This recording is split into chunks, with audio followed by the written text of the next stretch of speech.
Welcome to Solo, the single person's guide to a remarkable life. Your host, a behavioral scientist and bachelor, talks to leading experts and successful singles about living solo and living well. Travel more, make things, sleep in when you want to. Here's the playbook for the person who is unapologetically unattached. Now, please welcome Dr. Peter McGraw. Welcome back. This is an entertaining episode that brings together two previous guests to talk about how to go on a date. Note, we approach the conversation largely from the perspective of traditional stereotyped gender roles between men and women. I'm going to return later with guests who can talk about the topic outside of some of these stereotypes. My guests present a lot of helpful advice, from the obvious, brush your teeth, to the critical, approach your dates with a sense of adventure and authenticity. As you'll hear, the three of us are good at dating and speak with confidence, but I recognize that dating can be difficult. I hope the information will help you make the experience a little more pleasant, perhaps even fun. One way to do that is to stop thinking about dating as finding a life partner and a future parent for your children. The person you're meeting could become a friend, business partner, or may fix you up with someone else. This should be heartening for you, the solo listener, who may not have the goal of finding the one anyways. One announcement before we begin. I've launched a listener message board on the solo page at petermcgraw.org. There will be general topics about being single and living a remarkable life. There will also be topic threads for each episode, including this one. So if you want to help build the community and have a discussion about what you're hearing, go to the solo page on petermcgraw.org and please contribute. I hope you enjoy this episode. Let's get started.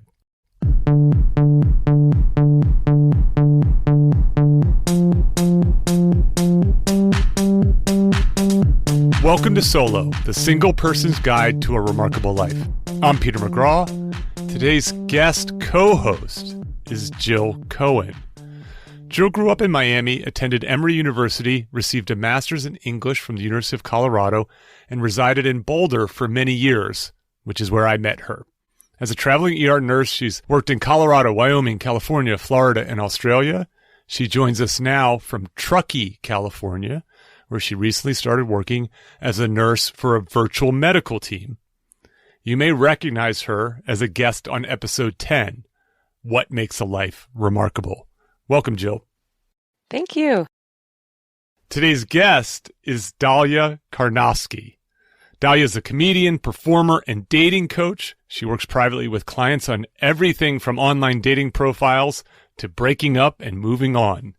She hosts the podcast, Not Your Therapist, which is one-on-one dating coaching for guests both anonymous and not.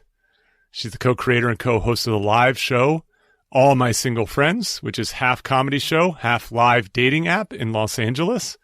She also returns from being featured in episode 16, Making Single Friends and More, where she critiqued Jill and my dating profiles. Welcome back, Daliya. Thank you so much for having me. I might have misspoken having Jill as a guest co-host. In some ways, she's just also, frankly, a guest here today. But we are here to talk about how to go on a date. From deciding to planning to prep to the actual meeting and follow-up. So we're going to go through each of these steps. As I said, deciding, planning, prepping, meeting, and follow-up. And I'm going to be throwing some questions your way, submitted by listeners. And in particular, I want to thank Kim, Kevin, and Jane, who sent me about 100 questions. So, deciding. I think this might be the most important topic, no? I don't know.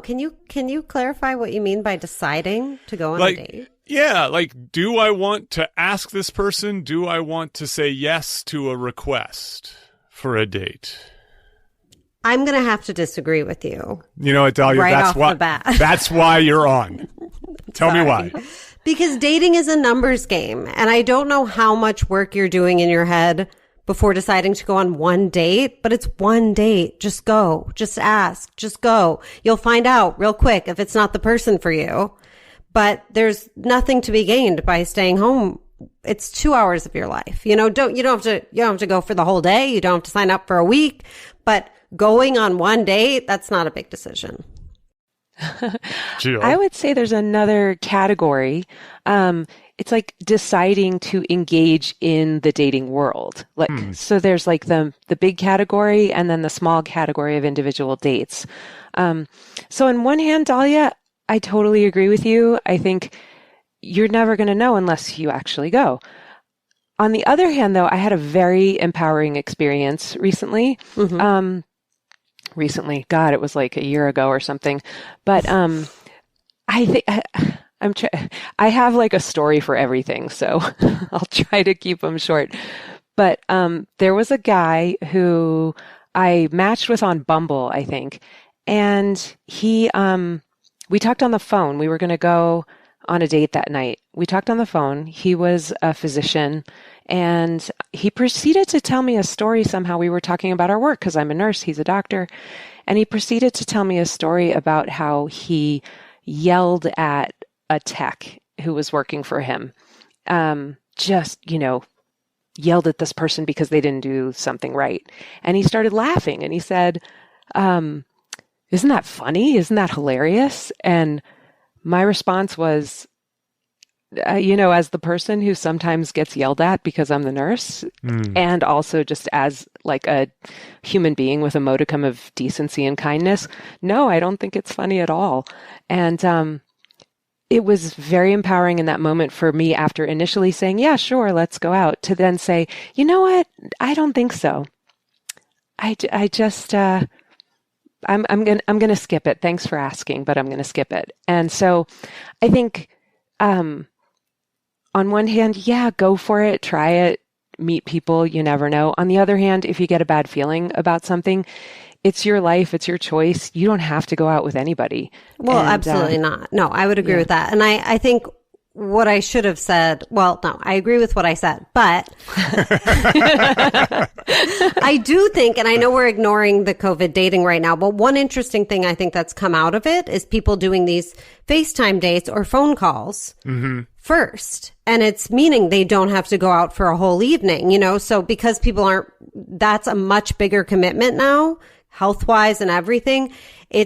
So I used to always recommend to my clients, do a phone call or a FaceTime before you go on the date. And I kind of left that out because to me, that kind of qualifies as a date. Like, I'm kind of like, that's your first meeting in a sense. Meeting. I like to call it a meeting. So I'm fine with, if you talk to someone on the phone and you're like, definitely not, then of course you should follow your instincts and you shouldn't go. Right. So we're basically saying the same thing. You're agreeing. I see. Totally. Yeah. So, okay, but this idea of deciding, so what are some things, like what about kind of red flags, omissions, things where it creates some uncertainty? Like, I get it. I get this idea of like, do it, be adventurous. Like, you don't know until you try. But then there are situations where like, there's some things in a bio, or maybe there's something that comes up in a conversation that starts to give you pause, or there's missing photos or photos only from one particular angle that makes someone seem tremendously appealing.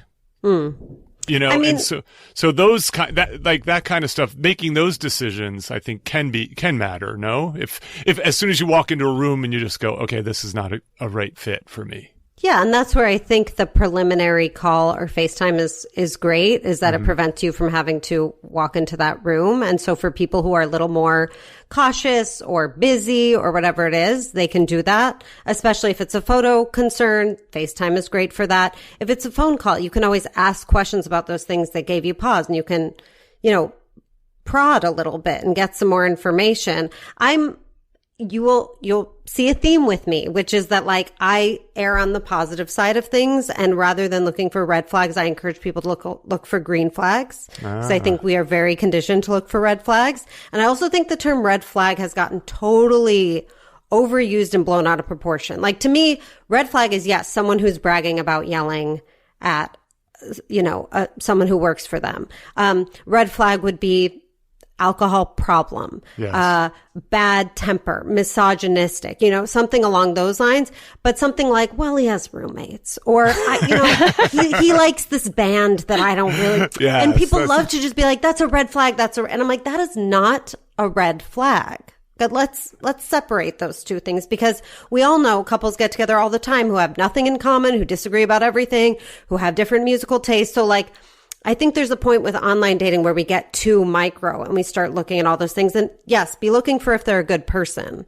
But other than that, I don't consider things a red flag. I agree with that. I think, my particular one is someone who really likes live music. Mm-hmm. I think live music, I understand why people like live music. I'm just not excited to go to see live music, but I should not treat that as a reason to not see someone. Like, you can manage the live music preference. They can go, that can be their thing they do with their friends, they do by themselves. That's a beautiful thing to have separate interests, Mm-hmm. It's a beautiful thing to have things that are something you do on your own. So yeah, something like that I would not consider a reason not to date. Yeah, I totally agree with that.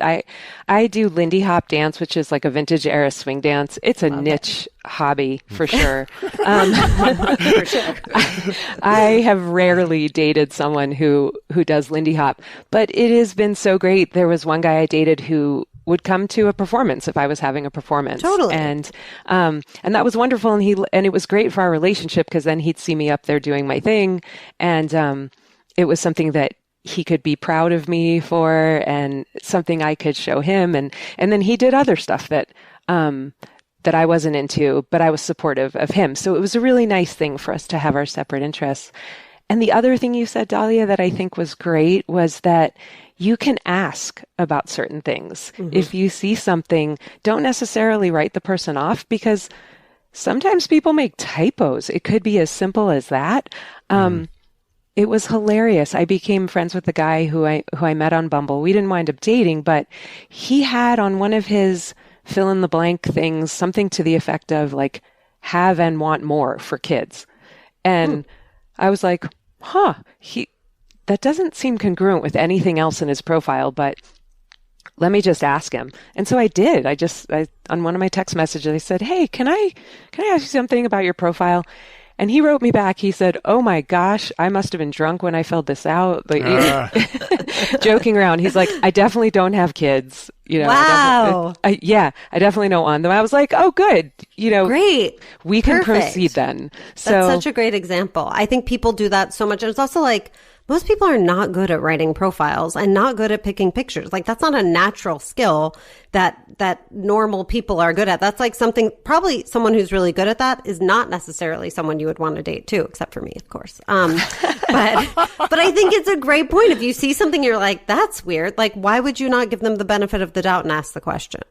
I do. I like this. I'm going to say, I like Jill's point about, do you even want to be dating? Like, I think this is all predicated on a desire. So solo is not about sex and dating, although the opportunities as a solo are often greater for new partners and so on. But I came across this article by Shani Silver, who has a podcast called the Single Servings Podcast. She wrote this for Medium, and she sort of talked about the person who hates to date and the challenges that they find dating, as she described it, in this sort of hookup culture where people have mismatched preferences, where some people are looking to date and other people are looking to just fool around. And as she said, this is quoting her, she said, I freed myself from dating as a mandatory chore is one of the greatest gifts I've ever given myself, which is why I fight so hard to help others to do the same. That is to be able to recognize what is it that you want to do. Just because singles tend to date or have the opportunity doesn't mean it might be right for you. So this conversation is predicated on a desire to be in the game, so to speak. One of the first things I talk about with my clients is, do you actually want to date? Do you want to find a partner? Let's figure out what you really, really want, because I think it's definitely an assumption that people don't want to be single. And if they are single, they're trying not to be. And I don't think that's true at all. I think there are plenty of people who thrive on short-term relationships, other types of relationships, and do not need to be in a long-term relationship. So I totally hear that. Okay, so let's move on to some more important ones, perhaps, or at least equally unimportant ones. The planning. So how to go about the planning, and I think this sort of encompasses the how to ask, the medium, and then also the choice of what to do. Are we talking about when you meet someone on the apps? Well, let's be a little bit apps focused, but let's also imagine it's a normal world and that you might be meeting people in real life, as limited as that might be at the present moment. It won't always be like this. So let's make this podcast worthwhile for 10 years. Great. So I'm going to clarify. So I'm going to clarify like Daliya did with deciding. Planning, you mean planning a date, like where to go, what to do? Mm-hmm. Yes. Yeah, that's right. And I'm assuming it's somewhat, this is a joint decision. There maybe someone initiates, but it's always a bit of a negotiation, I think. I think so. I mean, there's obviously a lot of different ways it can happen. When it comes to the apps, and you may disagree with me on this, because I know, like to get a lot of information, but I generally don't like app chat conversations to go on for too long without getting to the, should we grab coffee? Should we grab a drink? Would you like to meet in person? Or nowadays would be like, so should we do a video chat? I just think there's only so much you can learn, and it really builds a false sense of intimacy when you're chatting and asking all these questions. It's like everyone is so safe behind their screens. And what you really want to do, because you might hop on the phone and know right away this is not the person for you, but you couldn't have known that without that information. So I think the sooner you can kind of level it up to either a phone call, a FaceTime, or just, hey, let's exchange numbers and go get a drink, the better. I agree too, because you can also lose a lot of momentum if you text too much. It just can sort of, know. So, and not everyone is good at it. Go ahead. Sorry. No. I want to say I agree with that. I think let's assume you get to that point where you chat on the phone, you do a FaceTime, and you'd like to meet this person in person, right? And so planning that moment, those moments. What comes to mind? Stories, experience, ideas. Like, I'll give you this is a listener question. Sure. Do I pick or let her? So this is a guy who's writing this. I read, this is someone getting back in the game. I read that women like when you pick a spot, but it seems weird to me, if we go somewhere too near her, that kind of a thing. So I think, again, the best thing to do in these situations is ask. And just say, I'm happy to pick a spot in your neighborhood, but if you prefer, we can do a midpoint. What kind of food are you into? Or what kind of atmosphere are you looking for? And then you can do the legwork, which is really nice, I think, for the guy to do, because generally speaking, the women have a lot more getting ready to do and a lot more kind of like, in terms of their safety, a lot more risk. I just think it's nice if the man puts in the legwork at the beginning. And I'm obviously speaking about cisgender. Well, it doesn't have to be cisgender. I'm speaking about traditional stereotype gender roles when I say this, but someone should put in a little more legwork in the beginning. And I think generally speaking, it's best to do a drink or coffee, keep it to 2 hours. Don't do dinner. I'm not that into like an activity for the first date. I think the first date, you keep it kind of short and sweet, where you can really look at the person and see them. And then the next day is great to do like an activity or something where you get to be a little bit more free in your bodies and relate on a different level. But I think keep it simple for the first one. I think it's really, really nice if you can ask the person what they like and where they'd like to go, and then take it from there. Axe throwing is date 2. I think date 2, yes. Scary. No, what do you think?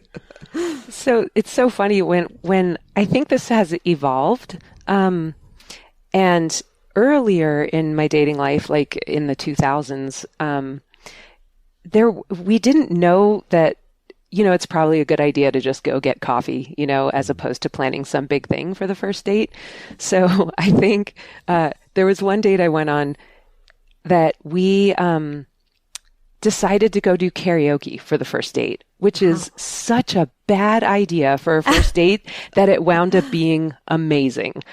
We had the best time. And I look back on it and I think, these days I would who would do this now for a first date? Really, it's become such a rule. for good reason, to make the first date more of a do you want a second date kind of thing. Yeah, I think that's but fair. You never know. That's true. Well, my guess is if you met that person for coffee, you would have had a good time. Right. Sure. That's the way I think. I think this idea of keep it to an hour or two, keep the costs low, have an escape plan is not because you don't have to be worried about missing an opportunity with someone you kind of click with, or a lot of my listener questions use the word vibe, that you vibe with. It's to avoid the situation where you don't anti-vibe with the person, and so that's where I think that this advice originates from, is the fact that it's often hard to make a match. And so, most of the time it's not going to be, let's go axe throwing next time, or let's do karaoke. Well, and I think it's always also a good plan to plan something for yourself afterwards. So whether that's meeting up with a friend or having a fun plan to stop at your favorite bookstore that happens to be by the bar. I went to acting school, and they used to tell us, after you go to an audition, no matter how it goes, get yourself a treat afterwards, because you want to build up that muscle of like, yes, rejection is hard. Yes, it's hard to be an actor and put yourself out there, but you're going to get a treat every time, good or bad. So I kind of think with dating, whatever that is, and keep it short too, I think is a great idea.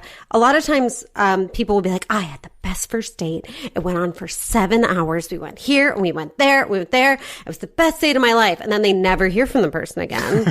Or then their next date is like really disappointing with that person. And I'm like, you want to leave both of you wanting more.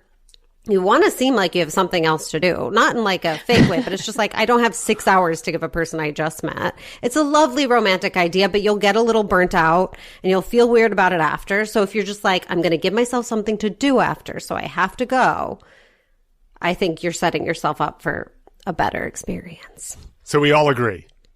I think so. Yes. Yes. We all agree. This is a listener question that asks, is it okay for a woman to initiate asking out? So this is, again, a little bit more of the traditional gender roles. My experience has actually shown that a guy likes it, and he'll try to see you. Dalia's making, you listeners can't see this, but Daliya is making a face into the camera right now. Look, I think, again, it's context dependent. So, like, do what you feel. I'm not going to tell you not to. There's definitely something hot about, like, asking a guy out that you meet in person. But I think, and this is rather old-fashioned and controversial of me to say, but I think that cut the rather. I think when you ask a guy out, you're already showing him that he doesn't have to do the work. I think you're going to attract, this is a lot of times I get people who are like, I'm always with guys that I end up taking care of. I mother them. I do everything. I do the emotional work. I make the plans. And if you don't want to attract that, then you kind of have to sit on your heels a little bit and let them do the work. First time you're setting up that dynamic. Okay. Joe, I know you want to say something. I have to jump in. Sorry. No problem. No, you should not apologize, because I think that advice is largely good. But I think what it overlooks is a guy who doesn't need taking care of, who has a lot happening and does well with women. And what I mean is, like, you can stand out as different for a guy who's a bit progressive, who is often like, it would be an appealing date in that sense. And so it could give you, I agree with you. If the guy's a bit of a loser and he's not really like on top of things, then I agree. You're just going to drag him around, and he's not going to be a good date, and he's not going to be anything more if that's going to develop. But for a certain group, a small group of guys who are sort of a little bit more appealing, I think it can have a beneficial effect.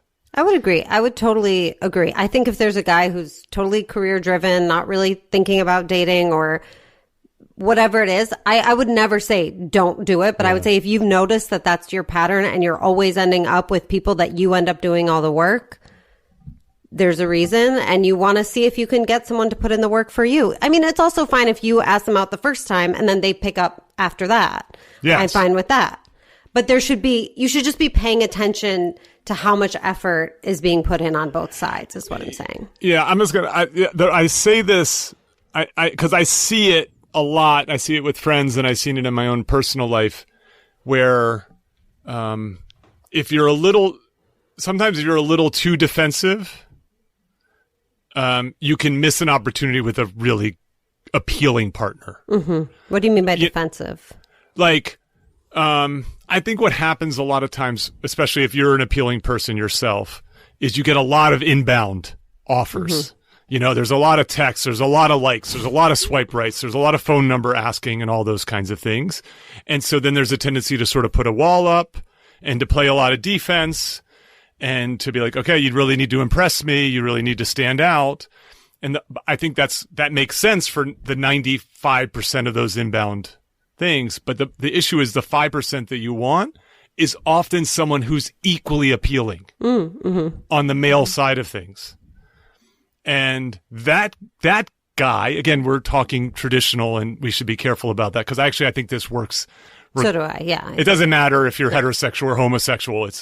It's the idea that like the people who are sort of most interesting, it's the 80-20 rule, about 20% of the people get 80% of the attention. And so I just would hate for someone who, you're like, wow, that guy seems really great. And he's a little slow, a little unresponsive. And you stick with your normal game plan, which is make him work for it. And it's like, well, I'm sorry, he may not work for it because he may not need to as much. Can I jump in for a sec here? Yeah, please. I'll stop. So here's what I think. I think you have to know yourself and be yourself, right? If you're the kind of person who likes to extend yourself to somebody and reach for someone and you don't mind doing that, I think that's okay. If you're not the kind of person who hangs back and pretends not to be interested, then don't be that person as a strategy to get a date. However, I will say, also think about what you want. Do you also want someone who's going to reach for you? And do you also want someone who's going to extend himself or herself towards you? And so if you are constantly reaching and always doing the work and always doing the reaching, you don't leave any space for someone to come towards you. Correct. So there's a little bit of a balancing act there where you have to sort of balance this being yourself and being truly who you are, but also maybe growing into another part of yourself that also like lets someone come to you, because that's really joyful and fulfilling and satisfying. That's something that other people like to do, I think. And if you don't give them the space to do that, then you don't give them the space to do that. So those are my thoughts on that. And kind of like Daliya said, so yeah, it's okay. Sure. Ask a guy out first, but also sort of notice, is he reciprocating? Is he? Yes, of course. Is that important to me? And do I want that? And if you do have to hang back a little bit. Again, when we can move on, I'm not far away from you two on this. I wouldn't say, but I think there is something about, there are problems with traditional gender roles. Well, I totally. I just want to talk about a concept that I love that's from a long, long time ago about dropping the hanky. Yes. Okay. Which is, you don't have to ask them out, but you can let them know that you're interested. You can, or, that can be what the ask out is like, we should go out sometime. Let me know. And you've done your work. You've let them know. If they can't pick up the hanky after that, then okay, we're moving on. But that's kind of, I think, a little bit of a compromise move. Yeah. Because Peter, I totally agree with you. I think these days, like I never want to, pretend like I don't care and pretend I'm not interested. If I'm interested in a guy, there are ways I'll definitely let him know. But I really want to make sure I also don't bark up someone's tree when they're not available, not interested, not making any moves in my direction either. So yeah, I'm definitely not saying ladies, don't do it.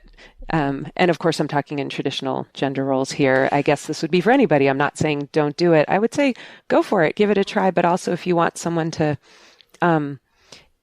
extend themselves back to you, then you have to give them that space as well. Right. Okay. Fair. Good. Any other ideas in terms of the planning? I mean, if I could summarize for a moment, it's sort of this idea of get there, meet the person, but don't overcommit time, money to this. You have a lot going on. Right. Spend that hour, 2 hours over a drink, coffee, walk, something that you can assess, and then save the excitement for later times. There's plenty of time. Yes, there's plenty of time. And is it that second, let's say you meet someone and there's sort of mutual interest, attraction, and so on.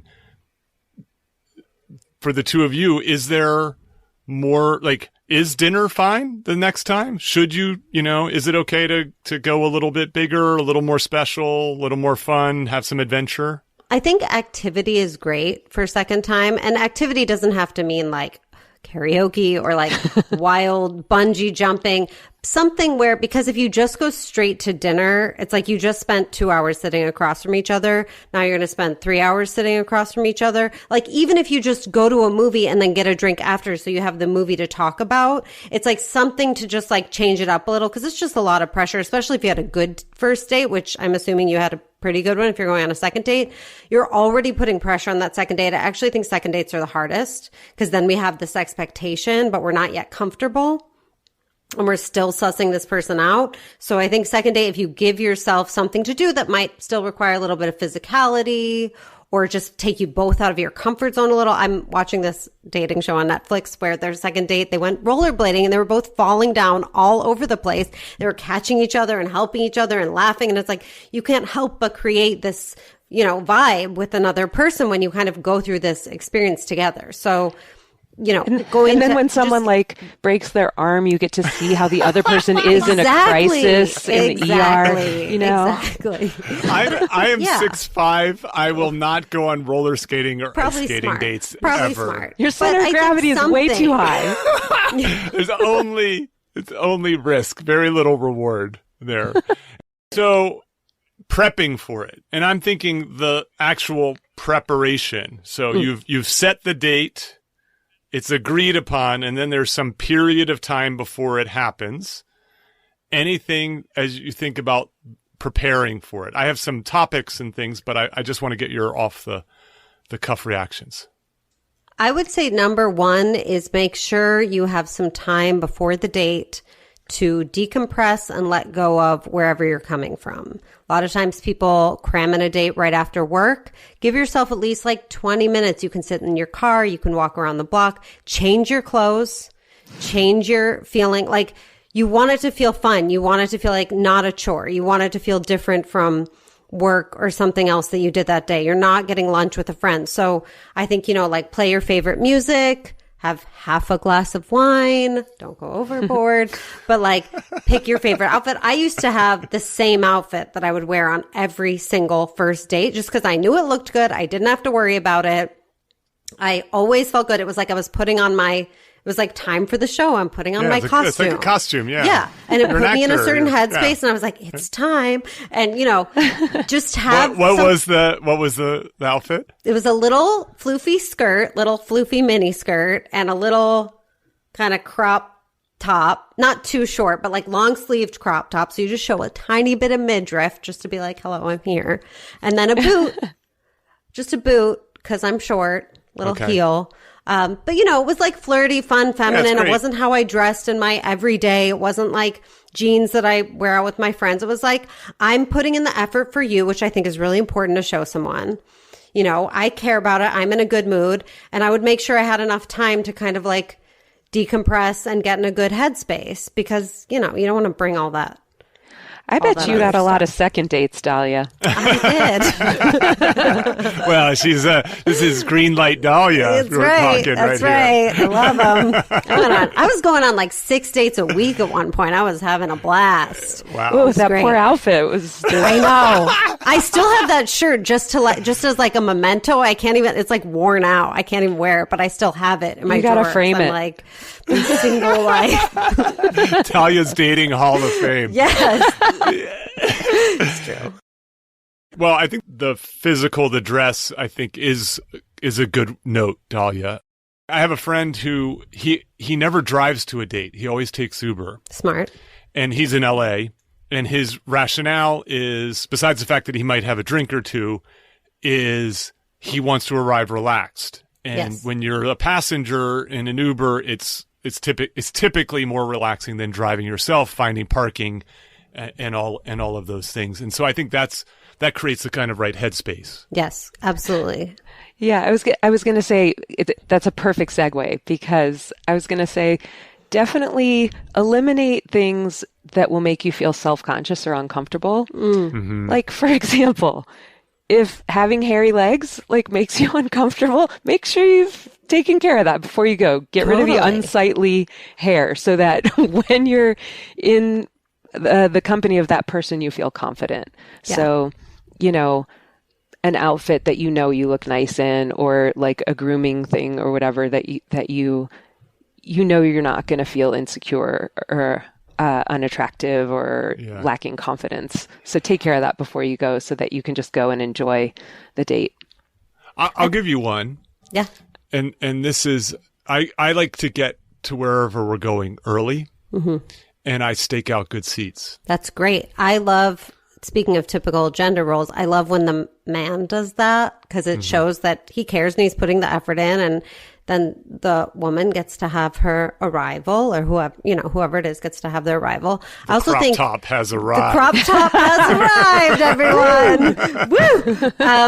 I used to text my dates though and say, I think I would say something like, "Can we meet outside the bar? Because I hate that awkward moment of walking in and looking for you." There was just something, even though I'm like an outgoing person, I just hated that moment. I didn't want them to see me and me not to see them. So I would make them meet me outside. And most of the time I would do that, not all the time. So I think, that's something to consider too. I also tell people, make sure you've had a snack. No one wants to show up hungry and tired, and you're going to get drunk real quick if you have a drink on an empty stomach. Brush your teeth. That's a big one. People don't think of that. You got to do it. Brush them. It's pretty basic, but just make sure you're in your best possible headspace and you're feeling good. Another tip from acting school is they used to always say, don't go on an audition in an outfit you've never worn before. Oh, yes. Not a new dress. And even though you're like, this is fun, it's you don't know, that dress could fall off of you. You just don't know with new clothes or new shoes, those hurt. So go with the tried and true, I say. Yeah, the reason I had said about the early and the seating is because then it can make it easier to talk. Totally. You're dealing with sound, lighting. With a face like this, I need it lit as well as possible. And I care about aesthetics, and so that's one of the things. I want to ask a question. So we've been sort of dancing around this a little bit with how you get there, what you wear, the fact that you flossed, but the right mindset as you're preparing. So I'll offer one, which is, I'll ask it as a question, but to be a little bit flirty in the sense of you've said it, and then some people choose, okay, it's set, I'll be quiet, versus be a little playful and have some fun before it, set a little bit of expectation. This is going to be a good time. And then the other one is, what's the mindset walking into this do you two think someone should have? Jill? Well, I think about this a lot when it comes to dating, and I don't love strategy necessarily with dating. And I don't know if that's because I really feel like if you go with a recipe or a strategy, I think there are, of course, good things to do that are going to help you put your best foot forward, which that's part of you, your best foot forward, your best foot. That's part of who you are. but I also think you don't want to attract something different that resonates with you or is right for you by sort of putting on an act. Or I mean, I don't think we're talking about it as an act, but I said that for lack of a better term. But I think tactic. I mean, the worry is it's like the pickup artist type stuff is really distasteful. Yeah, I will say. And on the other side of it, like the rules type stuff, you know, for women. And I feel like you really could attract the wrong person by doing that, by sort of pretending. How am I gonna attract the wrong person by being a little flirty? No. Gosh. No. No. I thought. I think maybe I misunderstood the question. But I think if flirty isn't who you are, you know, if flirty is really uncomfortable for you and you like to talk about, I don't know, sports, or you like to talk about science, or, you know, the bug that you saw on the sidewalk before you walked in, like, I don't know, maybe do that. And the girl sitting across from you might be really turned off by that, but then maybe she's not your girl. You know, it's the girl who goes, oh my gosh, I saw that bug too. Wasn't it so weird? And then you start talking about a bug, and it's, you know, next thing you know, you've really connected about something, and it's very genuine. I don't know why I thought of a bug on the sidewalk. I like that. I would love that if someone started talking to me about that. I've never talked to anybody about a bug on the sidewalk, but if that's like really what got you kind of, you know, woke you up in that moment, and that's what was on your mind, why not say it? Because how the person you're with reacts to that could be very telling about your connection or your potential connection. So I think the mindset thing is very much that it's about being authentic. But I think kind of what I think of when I hear mindset is a lot of people go into a date wanting to figure out right away, is this my person? Are we going to be in a relationship? Are you the one? And I think that's a huge disservice to yourself. I think you want to go in to learn about a new person, to get curious, to ask them questions about what you're interested in, what made you go on the date with them, and assume they are not your person. Assume you're going to meet an interesting person. Before the days of COVID, you might get a makeout out of it. I was a huge proponent of that, but you know, whatever. But just assume you're going to learn about a person. It's also, like, I think important to note that you could meet a person, they could become your friend, they could become your business partner, they could not be right for you right now, but 3 years from now, they could know the person that you're supposed to date. And if you have a good time with them, but it's not a romantic connection, but you're kind and curious and stay open, they'll be like, you know what? I actually think you should meet my best friend. Like, I've heard of that happening so many times, and you do yourself such a disservice if you get there and you're like, ugh, it's not for me. Okay, now I'm shut down and I'm just waiting to get out of here. Or the people who go in and are like, so what are you looking for a relationship? It's like, do you have to talk about that on the first date? That's not first date. Like, we'll all figure out what we're looking for. They certainly don't know what they're looking for right now. Just get curious. Talk about a bug on the sidewalk. I always say start in the middle of a conversation. Don't get there and be like, so how was your day? Like, get there and be like, you will not believe what happened on the way here, you know, and just jump in and get to know a person. Have a fun time. Yeah. So I appreciate those perspectives. I agree with you about the mindset of, boy, it's a lot of pressure to be thinking, oh, could this be something special? The solo listener, I think, has an advantage in some way because they might be already ambivalent about partnering up anyways. And so in that way, there's sort of more degrees of freedom in terms of approaching a coffee or a drink. I always think of it as like, oh, this is going to be fun. I'm going to meet a new person. Exactly. If it goes horribly awry, I have a great story. Great story. Love it. I have a great story. So there's almost no downside that comes from meeting someone that, at least at the outset, you're excited to meet. Yes. And that was my point about the flirting, Jill, is like, I think it's nice to say to someone something about you're looking forward to meeting them, something that's meaningful with regard to them. Because not saying something could be a strategy too.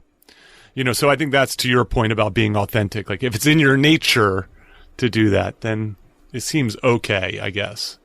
Totally. And Daliya, you know, I I stalked your website before. And what a website it is. What is that? What's the name of that website, Daliya? Is it just my name?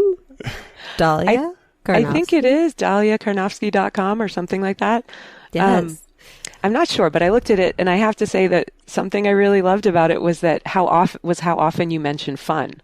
That it's supposed to be fun, and we forget that sometimes when we think about the possible outcomes and the consequences and all that. And I think if we, it was funny. I was like, gosh, now what am I going to say? Because Daliya is going to be talking about fun. I have to come up with something else. But I do think you're absolutely right in that regard, and that dating is not always going to be like, I think when you go into it with a lot of expectations, and a lot of ideas about what is going to happen and what this is going to mean, you forget to just sort of be there and get to know the person. And here's the thing. It's probably not going to go how you think it's going to go. It's probably, you don't know how it's going to turn out. So you might as well just go and see. And like you said, be open to it. And, I don't know. I have this example. I think it's a good parallel example. A really good friend of mine is a competitive dancer, and she said she does her best dancing in a competition when she goes in and she looks at the field and she thinks, I don't think I'm expected to place in this competition. I don't think I'm expected to win here. So you know what? Whatever. I'm just going to go up there and dance. And she said those are the times when she has her best dances. And she might not win the competition, but that's when she feels her best and does her best. So I think that says a lot about when you're not thinking about the outcome, when you're not thinking that you have this way that it's supposed to go, you can actually have the best time and feel your best and do your best and have the most fun along the way. And then no matter what happens, you've sort of won, I guess. Right. This is a little quiz for my two guests. So right before we went on the air, what did I say? You said have fun. You said be yourself and have fun. I said be authentic and have fun, which is exactly, Jill saying be authentic and Daliya saying have fun. The same rules apply for a date. Are we on a date right now? We're on a date. Surprise! All of that said, too, just one little thought. If there's something that's keeping you from having fun on the date, you're hungry, you're cold, you want to sit somewhere else, you need a drink. Your legs are hairy. Say it. Put it out there for your date to help you have a better time. That's great. That's such great advice because you might name something that they were thinking too. Exactly. I know a woman who went on a date who she now lives with this man, but on the first half of the date, he was just talking and not asking her any questions. She had to go to the bathroom. She goes, I'm going to go to the bathroom. And when I come back, if you don't start asking me questions about myself, I'm leaving. And he was like, oh my God, I didn't realize I was doing that because people get nervous. Yes. And now, bliss, living together, whatever, it's just about being honest, being authentic. And if there's something that can happen to make you happier, why would you not say that? Yeah, good for her. That's great. So now I'm going to switch that around. That's a good segue for the meeting, the actual meeting, because we're already in there talking about it because it's such a big part of this process. And so how to deal with the opposite of that situation, Daliya, where you're getting interviewed. So the person comes in, they don't have the fun authenticity perspective here, and they've got their clipboard out and they've got their checklist and they're asking you the really hard-hitting questions, red flags, I hate it when they shine the spotlight in my face too. And I think that happens because people are tired of dating. They have goals. Sure. They know what they like, or they think they know what they like, what they want, and so on. So what do you think? I think, first of all, that person needs to be sent to me for some coaching because I would never allow that. Actually, that's nice. I'm glad you said that because what I have been talking about this as someone who feels like he gets interviewed a lot, but there are listeners who are interviewers. And so I think it's important for them to hear how off-putting that is. It's extremely off-putting, extremely. And I think if there's not a natural back and forth, like it's fine to ask a question, but then once the person answers, you have to have kind of sharing your experience as well. If you're just firing off questions, they don't feel like you're listening to them. They feel like you're trying to get through a checklist. You ask a question for the purpose of it hopefully turning into an interesting dialogue where two people actually get to know each other better, not just to get like, okay, he answered that question. That's a 7. Okay. Yes. So I think listening. And so I think if someone is doing that to you, that's a tough one. You want to kind of maybe try and slow their rhythm down a little bit. You want to do something to kind of get through to them what they're doing. And I think it would look like, well, one, asking them questions back is a big one. So if they're just asking, you can be like, okay, but I'd love to hear something about you. What are you passionate about? Or, some other back pocket question you have. Worst case scenario, I think you could be like, I'm having such a great time with you. You're asking me a lot of questions and I just feel like I want to know more about you. It's just kind of like being honest with them. They might not realize they're doing it. Again, nerves. I always give everyone the benefit of the doubt because most people are not professional daters. And you can just, tell me a story about your childhood. Like you can stop it in its tracks. Have you seen any good bugs on the sidewalk lately? Yeah. I was totally thinking that because here's my take on this. I think it comes back down to the authenticity. I think some of the best dates I've ever been on have been the ones where I walked away from the date and I'm like, and my friends would ask me, does he have any brothers and sisters? Where is he from? What does he do? And I'm like, I don't know. We didn't cover any of that. Like because we were talking about stuff like bugs on the sidewalk. I don't mean to harp on that point, but you get the idea. It represents to me banter. Right. And that for me personally is my favorite thing. If it feels like an interview where I got a bunch of statistics on the guy, but I don't really know how he feels or if he has a sense of humor, then maybe it's worth a second date if there weren't any real red flags, as we said. But if there was banter that flowed, then I know really there could be something there. But that's me. For someone who's maybe a little more serious about finding a father for her children, maybe she needs more of an interview and wants more of an interview. Maybe. I don't know. And if that's the case... Dalia's shaking her Dalia's like, no, don't do that. An interview never works. It will never, ever work. It will not work. So, first of all, I will point this out. This is for the guys who are listening. Again, traditional kind of roles.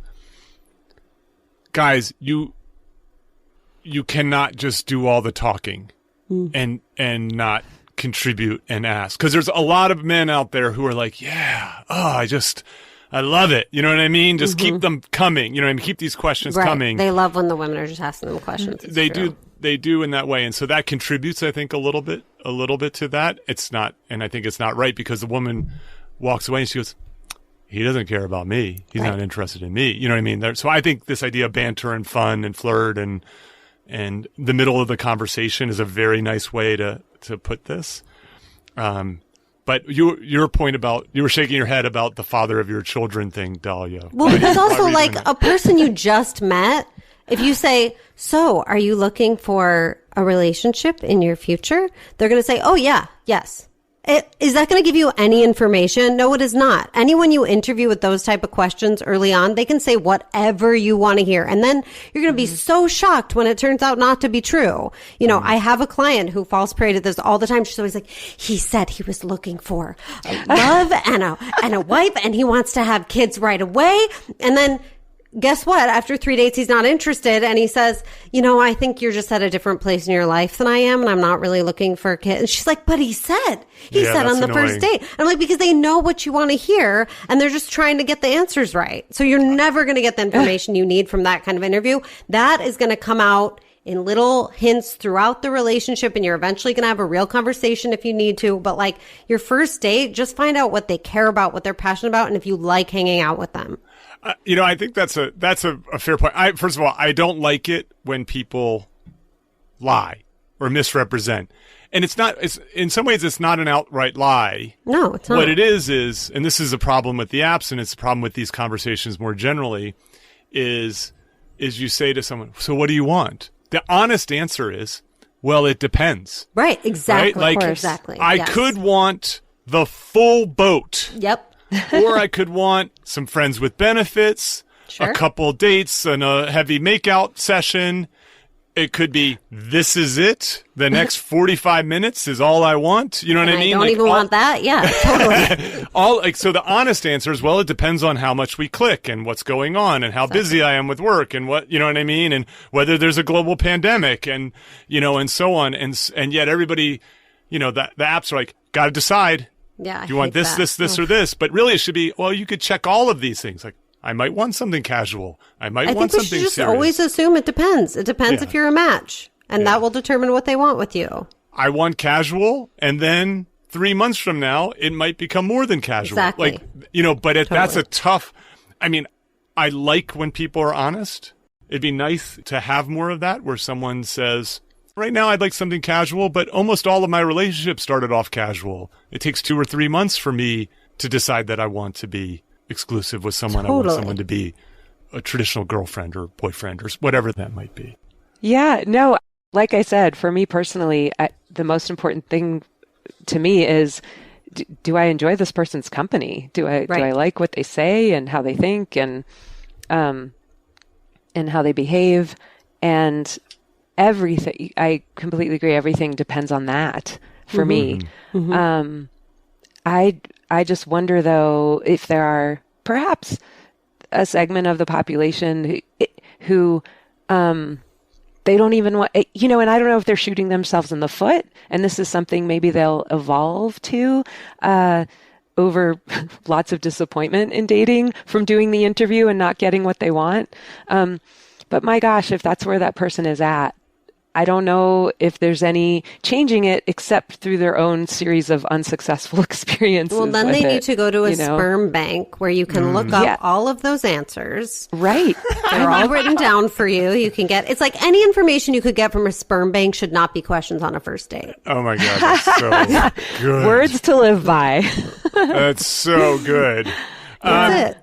Yeah, and I've talked about this on the podcast before, and I think it's very difficult for people to do, and that's to ask for what they want in the sense of responding to that question. You know what I mean? Like to if we're going to lean into the authenticity, what you have to do is risk the person who has the checklist, who might actually be a good partner, going away, versus to misrepresent yourself and do harm. Yeah. To that person. I definitely have some thoughts on that too, because I feel like I think it's important to not misrepresent and to be really honest. I also think it's important not to have an attack of honesty like too early on. Because I've definitely been, maybe it was messaging or maybe it was a date, I'm not sure, but where a guy said, okay, here's my situation. And I don't think we had even met yet. I think this was in a message. And he said, Dalia's eyes just got really wide. She was like, oh God, no. But yeah. And then there was the litany of the laundry list of problems. And I actually was like, at that point I was like, oh gosh, I'm so turned off, because here's the thing. I don't know anything good about you yet to balance out all these potential issues. Right. So I think before you give all the person all the reasons that it might not work out or all the reasons not to like you, give them a few reasons to like you. Yes. That's well said. Totally. Right? Do that first before, and I don't think it's being dishonest. You don't have to, like I said, have an attack of honesty before you've even met the person. Because there are also some true things about you that are super positive and green lights and, all that. So build a little rapport, build a little connection, build a foundation before you take a sledgehammer to it, potentially, Hopefully never take a sledgehammer to it. Yeah, whatever you're into. Yeah, exactly. So before you give the person all the reasons to maybe say no, give them a few reasons to say yes. And I don't think that's being dishonest. I think that's just like building something before you say, here's where we might have some challenges. Yeah, I think that's good. That's good. Let me ask a few quick ones here.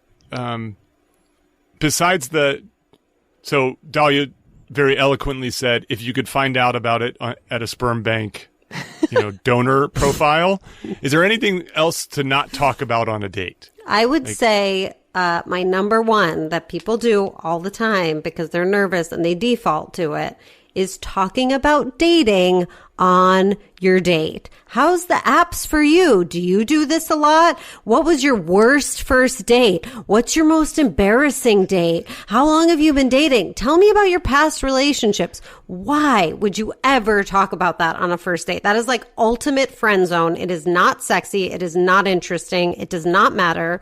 Past relationships don't even matter unless it's something that's going to significantly affect the way you are in this relationship. And then that can come out later.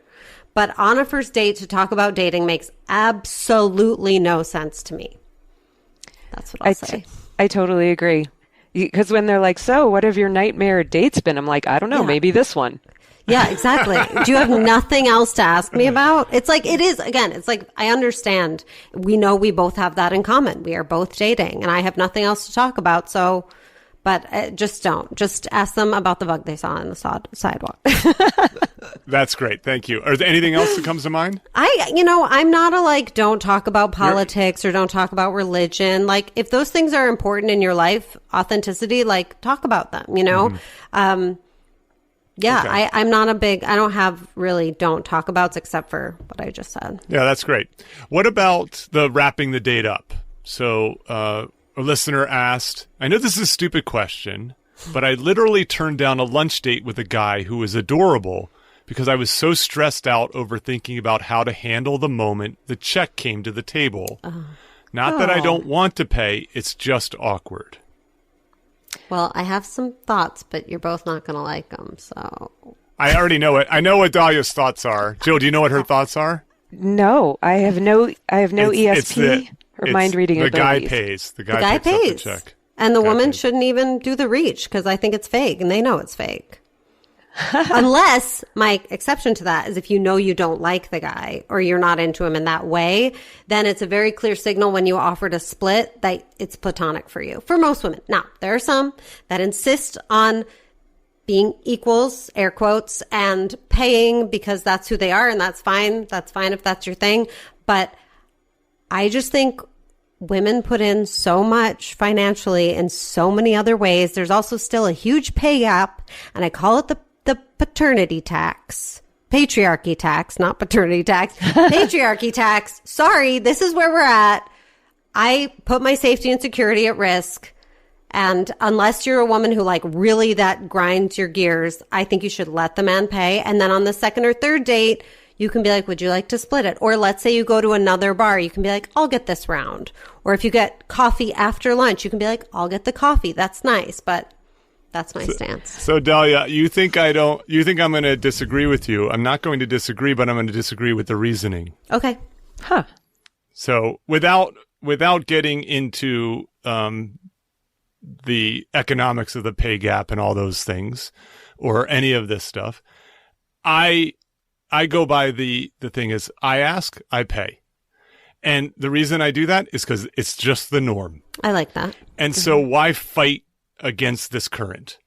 And, even though I consider myself a feminist and I have egalitarian ideals and the guy picking up the check doesn't jive with those things, it's just so common that it's the best default to do. And so I just pick it up happily and I resist any attempts to have it split.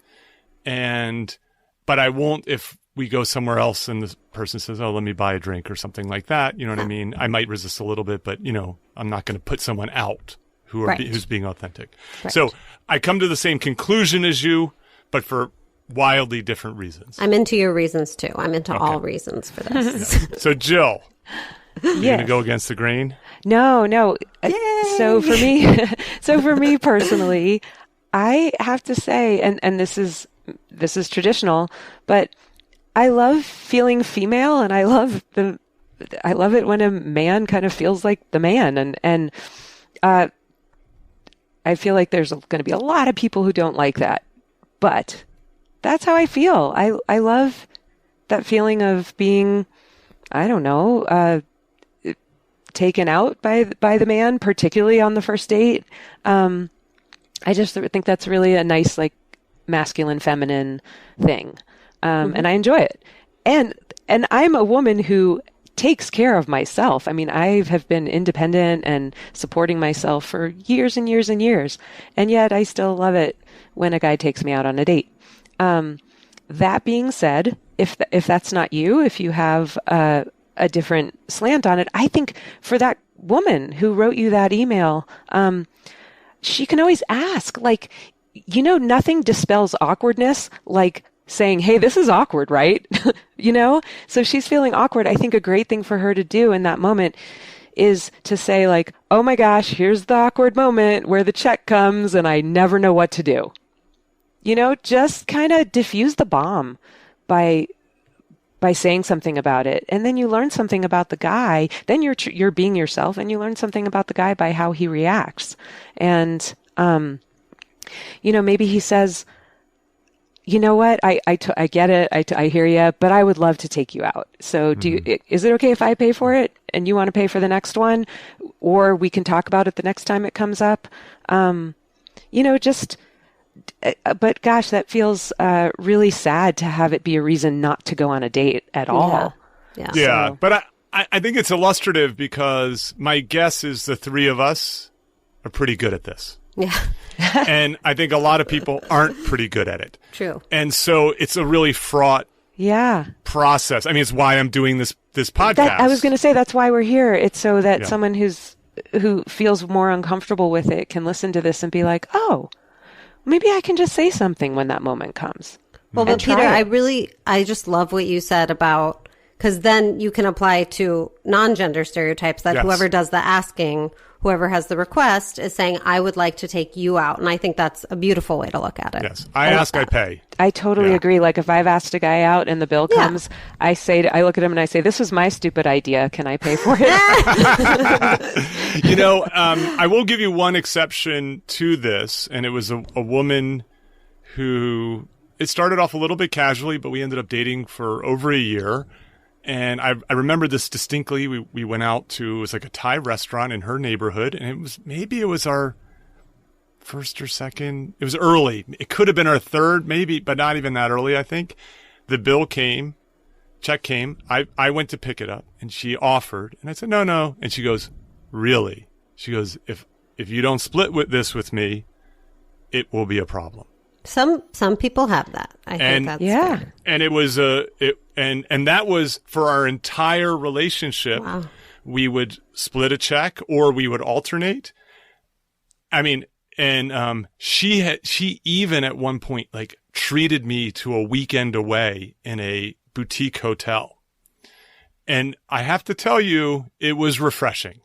Yeah. And it was neat to have that different experience, because she's being her, and like you responded well to it. If the guy who doesn't respond well to it, that's not her guy, right? That's right. Right? Yeah, the guy who couldn't be comfortable, right? Because clearly allowing himself to be treated for a weekend. Yes, because clearly that was something she had to do.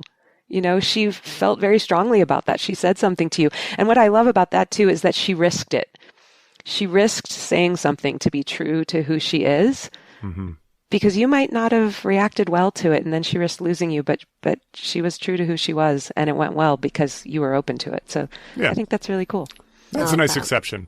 So, and I think that's nice because it shows you that there's not one rule for everyone. Yes. Last thing, you're wrapping up the meeting, the date. You're on the sidewalk. What happens? Jill, what happens? I was hoping you would ask Daliya. I know, I have been doing that. Because I am so bad at goodbyes. Talk about awkward. I can extend a goodbye and hem and haw and stammer like nobody's business. It is so bad. And I don't know how to just like quickly wrap it up. So you want to punt to Daliya? Can I punt to Daliya, please? Yes, of course. She's the pro. I'm a pro. I think, well, okay. I think I am a huge fan of the kiss. I think you got a lot of information from that. And it can make you attracted to someone that you didn't know you were. However, if you're really not feeling it, you're not a first date person, that's totally fine with me too. But, a lot of people will say, well, what if I want the kiss and he doesn't kiss me? I say, you can kiss me.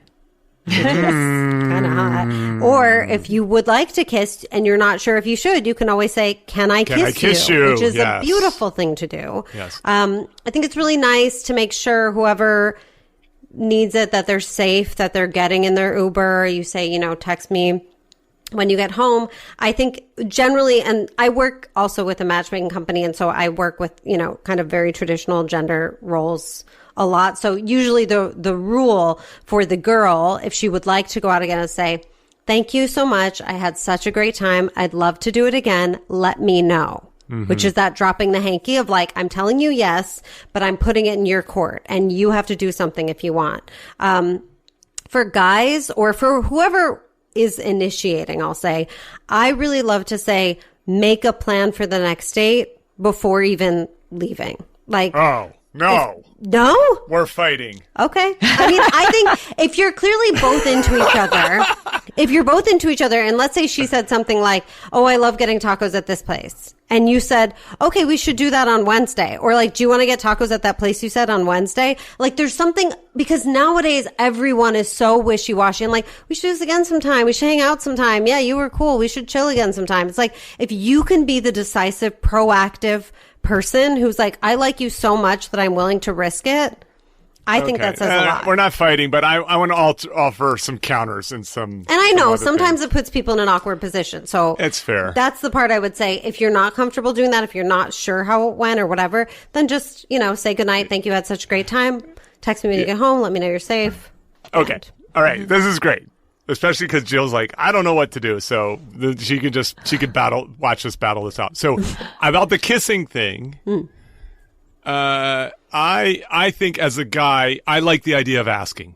If you're unsure, you can ask. There is another little bit of a cheat code, which is you look into the person's eyes and then you move forward. And what will often happen, if she wants to kiss you, she will kiss you. If she doesn't, she'll turn her cheek and you give her a peck on the cheek, or, like that kind of a thing. I don't feel pressure to have a kiss, at the end of a night kind of a thing. If I know I like someone. You're also so tall. She has a long time to get away. She can be in the car and in bed by the time I get down there. And you're like, wait. But to your point about sort of solidifying attraction, I had this exactly like that. The car was coming and just reaching, and it was like, the kiss was out of this world.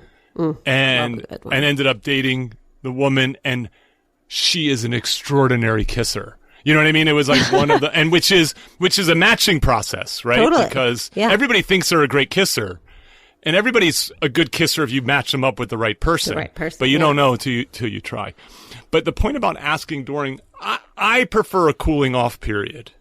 I like to sleep on it.